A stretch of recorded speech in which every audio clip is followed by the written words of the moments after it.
নমস্কার বন্ধুরা, কেমন আছো সবাই? আশা করি সবাই ভালো আছো। তো আজকে আমি যে এক্সারসাইজটা করব সেটা হচ্ছে সাপাটে। তো যে সকল বন্ধুরা সাপাটে মারতে চাইছো কি পেহেলবানি শিখতে চাইছো, যাকে বলা হয় বাংলায় পালোয়ান, তো আসো দেখো। তো সাপাটে কীরকম আমি মারছি সেভাবেই সাপাটে মারবে। এবং সাপাটি হোক, যে কোনো এক্সারসাইজ করার আগে, যে কোনো ব্যায়াম করার আগে কিন্তু নিজের শরীরকে গরম করে নিতে হবে। তো নিজের শরীরকে গরম করতে গেলে কি করতে হবে?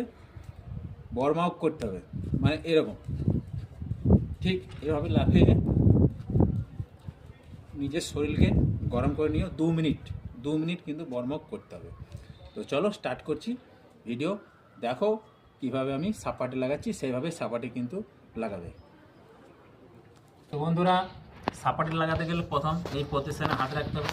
কিন্তু অনেকজন কি ভুল করে, অনেকজন কিন্তু সাপাটের লাগানোর নিয়ম হচ্ছে সামনে একটা পুশঅপ মারতে হয়। অনেকজন কি করে, এরকম পিছনে পা গিয়ে এরকম করে উঠে পড়ে। তো সেটা করলে হবে না। তো সাপাটে মারার নিয়ম হচ্ছে যে এরকম হাত রাখার পর পিছনে পা যাবে, ঠিক এরকম একটা পুশঅপ মেরে উপরে উঠতে হবে। এই যে এরকম, ঠিক এরকম এরকম, ঠিক হাত এই পুশঅপটা কিন্তু লাগাতে হবে, তারপর উপরে উঠতে হবে। এই এই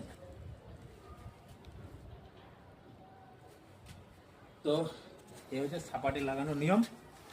তো সাপাটে লাগাও তোমরা, এবং 10 বার করে 4 সেট মারতে হবে।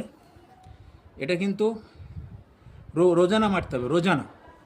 কারণ সাপাটে এমন একটা জিনিস, পুরো শরীরের ফ্যাট লস হয়, পুরো শরীরের এক্সারসাইজ হয়, এবং six pack, chest, bicep, tricep এবং লেগ সব তৈরি হয়ে যাবে একটা এক্সারসাইজের মধ্যে। এই এক্সারসাইজটা কিন্তু রেগুলার করতে হবে, রেগুলার।